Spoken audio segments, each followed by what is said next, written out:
Let's talk about struggling pastors. Yeah, struggling pastors. The small pastors, the ones who live in a one-bedroom house like you. The ones who wear mtumba shoes, the ones who wear second-hand suits, the ones who preach on the buses, those type of pastors. Let's talk about them for a moment here, okay? And we are going to be contrasting them to celebrity pastors. So I'm going to be talking about the struggling pastor, the celebrity pastor, and the congregants. Because really, all this is pivoted on the behavior of the congregants. You see, in this country, we have big pastors with big names, with big churches, with big congregations. They have branches from here to the US. The big celebrity pastors, you know them, you can mention them. The likes of Kuna, the likes of of Apostle Nganga, of James Nganga, Harrison Nganga. There's the other one, Anita John William Kemani. You know them. You know the big celebrity pastors. Yeah, we know them, right? The ones with the big names. The ones which, if you mention them here, you know who I'm talking about. The big celebrity pastors. Now, here's the thing amongst congregants. Congregants love to be associated with success. They love it. And so what they do, they say that they are members of Kanisaya Mutufulani, the big celebrity pastors. They say they're congregants of the big pastors. They say that their spiritual father is the celebrity pastor. Meanwhile, this celebrity pastor doesn't even know your name. But you are there saying, Mimi ni mtoto wa kiroho kwa kanisa ya Kuna. Does that lady bishop know your name? Haya. Let's go to the small pastors now. Listen, for the people who are fanatics and who are crazy about big pastors, these big pastors, they don't know your name. They don't know where you live. They don't know how many kids you have. They don't know what problems you're facing in life. You only see them on Sunday there in the pulpit wearing their nice flashy suits and walking on the red carpet and posing for photographs with a few VIPs there in the church. But they don't know your name and you don't know them either. You only see them up there on the screen there. You see them in the church, but they don't know you and the troubles you're going through. So when it comes to practical shepherding in your life, you are actually relying on the small pastors. The ones who come to do graduation ceremonies for your children, the ones who come to do weddings, because if you try to book the big pastor, my friend, big pastor is only booked by big people. They only preside over celebrity weddings and big weddings. They never preside over small weddings of a nobody like you. They will never. They only do it for celebrities and big people. So when you want to be baptized or you want, let's say if you do infant baptism, and I don't recommend infant baptism, but let's say you want your kids to be baptized. If you have a graduation ceremony for your kids, if you have a birthday party or a retirement service for yourself, or if you have, let's say, I don't know what it is, maybe your kids are being rebellious and you want somebody to talk to them. Let's say your marriage has trouble and you want a pastor to come and counsel your marriage. Do you know who you're running to? The small pastor. The one who lives in a one bedroom or a single room. The one who preaches on the buses. The one who wears mtumba shoes and mtumba suits. That is the one who's doing the practical work of shepherding you. But bado unasema, you still say to yourself that you are a child of kanisa kubwa, of pastor mkubwa. Okay? And more often than not, these junior pastors are also junior pastors under the celebrity pastor. Okay? They're the ones to whom these tasks of shepherding are delegated, because celebrity pastor is a celebrity. Far be it from them to be found next to you in a hospital bed. If you're admitted in hospital, do you think celebrity pastor will come and stand next to you? No. It is the small junior ones who are being sent to actually do the actual work of shepherding. But when it comes to your tithe and to your offerings and to your giving, who do you give this money to? Celebrity. You tithe to celebrity, you give money to celebrity and all these things. But let me tell you, those junior pastors, they are barely paid enough. They are barely supported. They are barely mentored and they are barely counseled. And if they are mentored and counseled, it is based on whether the pastor likes you or not. So you can serve as a junior pastor in one of these big churches for many years, but not really get support from senior pastor. You can stay there and struggle and struggle and struggle.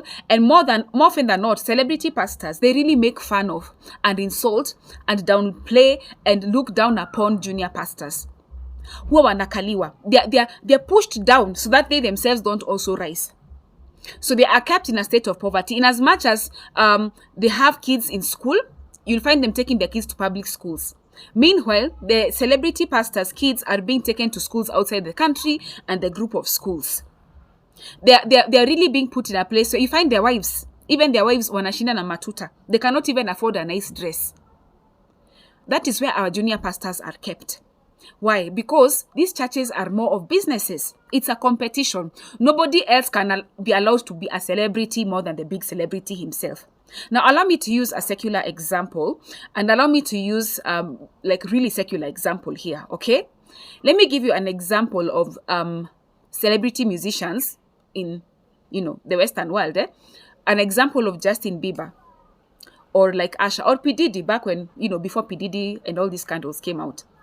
When these guys, when they go for a concert, women come there screaming, because they've seen Justin Bieber leaving a car. They scream and they're so excited. They even remove their panties and their bras and they throw at that celebrity.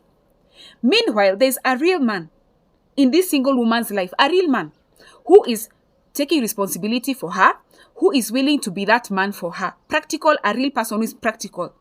But they ignore the real man in their life to go and be crazy about who? About Justin Bieber. And so they remove their panties and throw at him, and they want to be groupies and they want to do all these type of things. Are you seeing the problem with this? Similarly, let me use an example of also like Beyonce. Yeah, we know in that industry that Beyonce has to be the one to shine. Anybody else who is coming up, anybody else who was coming up, akwe alikuwa ni Ciara, akwe alikuwa ni nani, wote career zao zilimalizwa, so that one person alone shines. One person alone stands. It's the same thing in these churches. Same thing.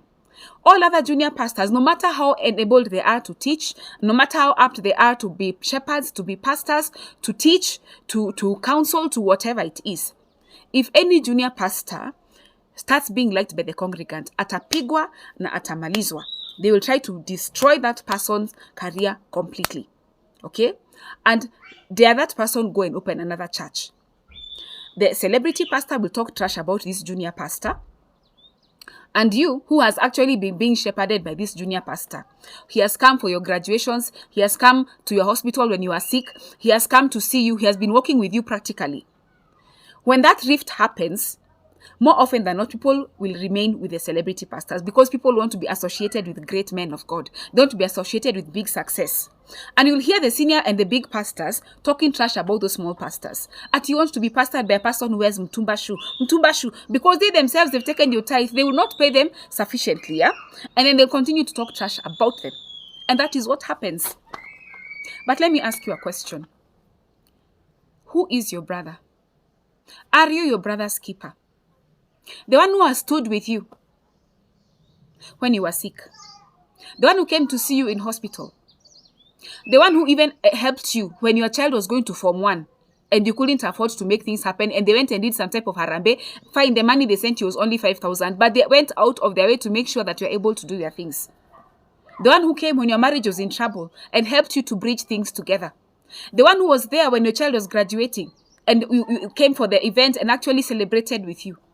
You ignore that one because you want to be associated with a big pastor who does not know your name, does not know where you live, does not know what troubles you face. You are ignoring the junior pastor who is supporting you in favor of the big pastor. If this has been you, you need to repent from that behavior. You need to repent from that behavior. The one who has stood with you, stand with them. The one who has stood with you, the one who has been with you, stand with them. Celebrity pastors, they are not relevant pastors. They are more of public figures. They are more of PR people. They are there to be seen to create that brand and the image. But as far as shepherding is concerned, the practical work of shepherding, it is the junior pastors who do the work.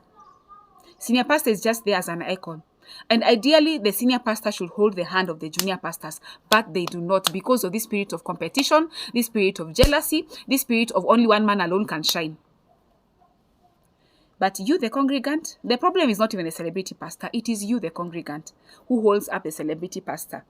With your money, you give to them. When it's their birthday, you give to them. When the junior pastor's birthday is there, nobody bothers. But when it's a big one, everybody wants to go. When they've landed in the airport, you go there singing songs and carrying flowers. Whenever did you carry flowers for the junior pastor? Whenever. We need to be a loving people. Can we love? These junior pastors, they actually do love because they actually do go out of their way to help people. But celebrity pastors, they are too busy for you. Too busy for you. So please, give credit where it is due. Stop calling yourself the spiritual child of a big pastor who doesn't even know you. The one who walks with you, that is the one who is your shepherd. Honor the one who shepherds you.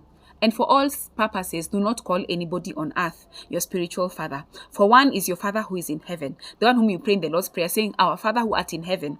There is nothing like spiritual fathers, okay? But give honor to the person who actually does the